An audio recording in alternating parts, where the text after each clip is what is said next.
Hello प्यारे बच्चों, एक बार पुनः एक नई क्लास में आपका स्वागत है। और आज के इस वीडियो में हम जानेंगे पास्ट कॉन्टिन्यूअस टेंस के यूज क्या क्या है, इस टेंस के किस प्रकार सेंटेंस बनते हैं और परीक्षा में आए गए जो सेंटेंस होते हैं, जो correct form of the verb होते हैं, उनको इस टेंस के जो सेंटेंस होते हैं उनको आइडेंटिफाई कैसे करें। मतलब अगर आप आइडेंटिफाई करना जान गए तो इस टेंस का यूज़ करना बहुत आसान है। पिछले वीडियो में आपने जाना पास्ट कॉन्टिन्यूअस टेंस के सेंटेंस को कैसे बनाया जाता है, हिंदी टू इंग्लिश और इंग्लिश टू हिंदी कैसे ट्रांसलेट करते हैं, ये आप जान गए होंगे। और मुझे पूरी उम्मीद है बहुत सरल तरीके से पिछले वीडियो में आपको समझाया गया कि पास्ट कॉन्टिन्यूअस की हेल्पिंग वर्ब वाज और वर होती है, और मेन वर्ब जितने भी कॉन्टिन्यूअस है उसमें वर्ब की फर्स्ट फॉर्म के साथ आईएनजी को ऐड किया जाता है। तो आज के इस वीडियो हम चलते बिना बिना कोई देरी किए हम सीधे इस टेंस के जो यूज है उनको समझते हैं। Let's start.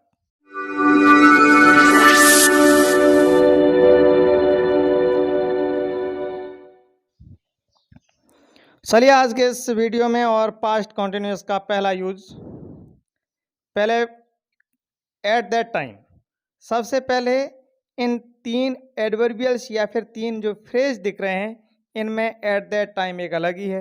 Eight that time a proper phrase या adverbials related to past continuous tense.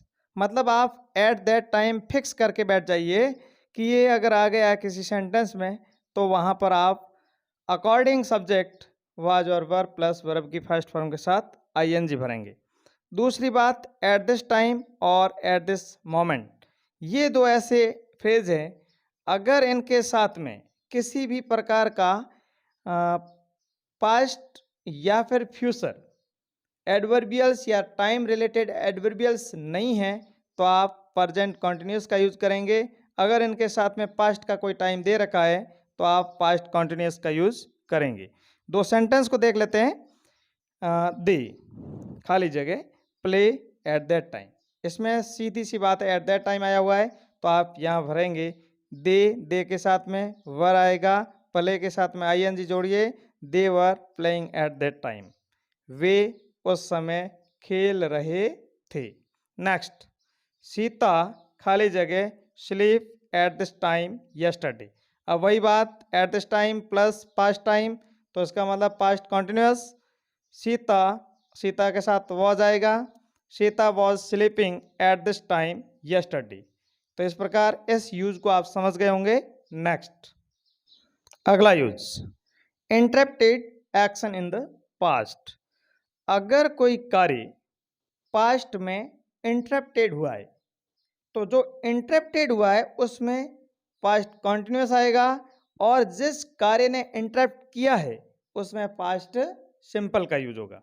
जैसे इंटरप्ट मतलब जो कार्य चलता रहा और बीच में किसी दूसरे कार्य के द्वारा प्रभावित हुआ तो वो है इंटरप्टेड एक्शन। आई खाली जगह वर्ब है drive the car when my phone ring. अब देखिए काम चल के आ रहा था, गाड़ी की ड्राइविंग चल रही थी और उसी समय उनका फ़ोन बजता है तो जो इंटरप्टेड एक्शन है वो है जो गाड़ी को या कार को ड्राइव करना। तो I was driving the car when my phone ring. When plus verb की सेकंड फॉर्म आई हुई है तो आप दूसरे जो सेंटेंस है उसमें आप पास्ट कॉन्टिन्यूस का यूज करेंगे। बिल्कुल, ये कई परीक्षाओं में आता है, याद रखें। Next, my phone ring while I खाली जगह वर्ब ड्राइव द कार। अगर वाइल आया हुआ है, अब देखिए माई फोन रिंग, मेरा फोन कब बजा, वाइल जब, I was driving the car, मतलब ये काम तो पहले ही चल रहा था ड्राइविंग का, यही इंटरप्ट हुआ है तो my phone ring while I was driving the car. तो नेक्स्ट, वाइल, एक बात ये ध्यान रखें आगे हम इसको पढ़ेंगे, वाइल के साथ वाइल प्लस पास्ट कॉन्टिन्यूस ही आएगा, पास्ट सिंपल का यूज नहीं होगा। नेक्स्ट, और अगला use past continuous plus when plus simple past. ये आप एक सीक्वेंस ऑफ सेंटेंस को याद रखिए इस प्रकार के कई एग्जाम में पूछा जाता है। बीच में व्हेन आता है, एक तरफ पास्ट सिंपल दिया रहता है, दूसरी तरफ हमें पास्ट कंटिन्यूस भरना पड़ता है। अगर पास्ट कंटिन्यूस दे रखा है तो व्हेन की दूसरी तरफ सिंपल पास्ट भरेंगे। और दूसरा सिंपल पास्ट प्लस एज या फिर वाइल आया हुआ है तो हम नेक्स्ट यानी एज प्लस वाइल के साथ में हमेशा हमेशा हमेशा पास्ट कंटिन्यूस ही रखेंगे।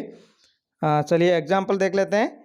आई सा हर, एज आई या फिर वाइल इनके बाद में, क्योंकि सा वर्ब की सेकंड फॉर्म है, इसका मतलब सिंपल पास्ट, तो नेक्स्ट एज और वाइल के बाद में पास्ट कंटिन्यूस ही आएगा। तो while she was eating food, बस। Next I saw her when she was dancing, मैंने जब या फिर मैंने उसको देखा तब वह क्या कर रही थी, डांस कर रही थी, नाच रही थी। मतलब आप when प्लस जो पास्ट कंटिन्यूस तभी भरेंगे जब when से पहले सेकंड फॉर्म या फिर सिंपल पास्ट आया हुआ है। तो इस यूज को भी आप याद रखेंगे, बहुत महत्वपूर्ण है। पास्ट सिंपल और पास्ट कंटिन्यूस का जो कॉम्बिनेशन है ये महत्वपूर्ण है। नेक्स्ट और अगला यूज पैरेलल एक्शन, यानी अगर किसी सीक्वेंस ऑफ टेंस या फिर कॉम्बिनेशन ऑफ टेंस में दो अगर सेंटेंस है, दो वर्ब है वाइल एज व्हेन से जुड़े हुए हैं, तो वो होता है सीक्वेंस ऑफ टेंस या फिर कॉम्बिनेशन ऑफ टेंस। यहाँ पर इस यूज में ये कहा जा रहा है कि अगर दो एक्शन पैरेलल चल रहे हैं, यानी एक तरफ ये काम चल रहा है, दूसरी तरफ ये काम चल रहा है, दोनों साथ स्टार्ट हुए, कभी भी हुए हों, हाल फिलहाल ये हमें दोनों एक साथ चलते हुए नज़र आ रहे हैं, तो वो एक्शन होते हैं पैरेलल एक्शन। तो पैरेलल एक्शन वाइल से जुड़े रहेंगे दो वाक्य, और दोनों वाइल के दोनों तरफ पास्ट कंटिन्यूअस का यूज करेंगे। जैसे याद रखें, वाइल के बाद में तो आप 100% 100% वाइल जो एक कनेक्टर का काम करेगा, तो वाइल के बाद में या फिर वाइल प्लस पास्ट कंटिन्यूअस ही रखेंगे। परंतु ऐसा भी होता है वाइल के दोनों तरफ पास्ट कंटिन्यूअस आ सकता है जब काम पैरेलल चलता हो, दोनों साथ साथ चलता हो। और कभी कभार वाइल के पहले पास्ट सिंपल भी यूज होता है और उसके वाइल के बाद पास्ट कंटिन्यूअस। दो सेंटेंस को देख लेते हैं।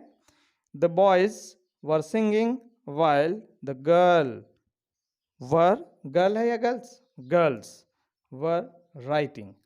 यहाँ पर बच्चे गा रहे थे जब लड़कियाँ लिख रही थी, तो दोनों काम एक साथ चल रहा है। वाइल से ये दोनों सेंटेंस को कनेक्ट किया गया है, तो दोनों में पास्ट कंटिन्यूस आएगा। ठीक, मतलब वाइल आया हुआ है, दोनों तरफ तो खाली रहेगी नहीं। किसी भी एग्जाम में एक सेंटेंस में आपसे एक ही correct form of the verb भराया जाएगा, तो एक तरफ तो दे रखा होगा। मान लीजिए एक तरफ पास्ट सिंपल दे रखा है, तो दूसरी तरफ आप पास्ट कंटिन्यूस ही भरेंगे। और अगर वाइल प्लस बाद वाले सेंटेंस में खाली जगह है, तो आप पास्ट कंटिन्यूस ही भरेंगे। Next, I reached home while it was raining, जब मैं घर पहुंचा तब बारिश हो रही थी। While plus past continuous. तो ये तो थे पास्ट कंटिन्यूस टेंस के यूज। एक छोटा सा वीडियो आप जरूर अपनी नोटबुक में इसको लिख लें, क्योंकि कई बार ये महत्वपूर्ण है। बहुत बोर्ड एग्जाम हो या फिर कोई कंपटीशन एग्जाम हो, इस जैसे क्वेश्चन पूछे जाते हैं। बस आज के वीडियो में इतना ही। Thank you.